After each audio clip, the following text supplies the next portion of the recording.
Despite a ceasefire which should have come into force early this morning, the sounds of war could still be heard later in what was the Kraina-Bosnia border.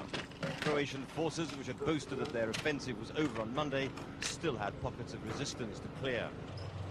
At the same time, they showed off a vast range of weapons and equipment they'd either captured from the Kraina forces, well supplied from the armories of the former Yugoslavia, or which had been surrendered.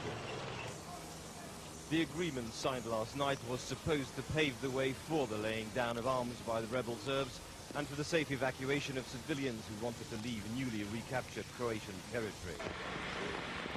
The fact that virtually every Serb did want to take up that option was this afternoon shown by the beginning of an apparently endless stream of refugees' vehicles. There were said to be nearly 40,000 people trapped in the last area of resistance. They were formed into a convoy policed by Croatian forces and led along a selected route through the heart of Croatia, eastwards towards Serbia. As Croatian soldiers searched the houses from which the refugees had fled, there were reports that two MiG-21 aircraft of the Croatian Air Force had attacked an area where the displaced had gathered. There was also an allegation from the UN that Bosnian government forces had committed war crimes. There were some reports from the Danish soldiers of witnessing 5 handicapped old people, one of them in wheelchair, who were executed. And the allegation was that it was by 5th Corps soldiers. But it was witnessed in the middle of fighting, and we are trying to verify whether this is absolutely true or not. Mr. Akashi has been too quick to facilitate ethnic cleansing in Bosnia, in Serbia, and then too quick to accuse the victims of crimes themselves. I think if he can't confirm it 100%, he should. That's the way these things are done properly.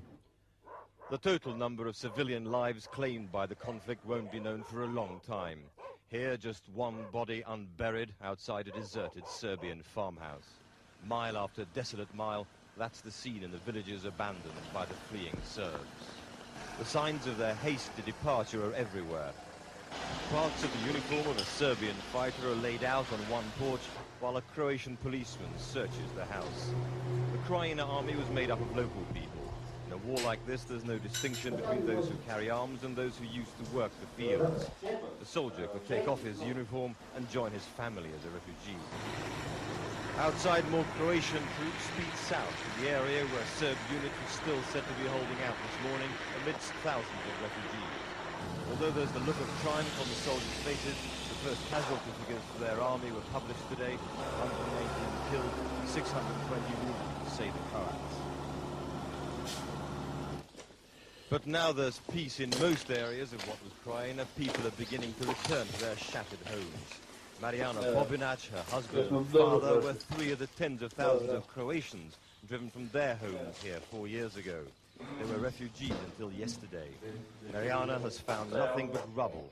Everything which could be moved was looted from her house.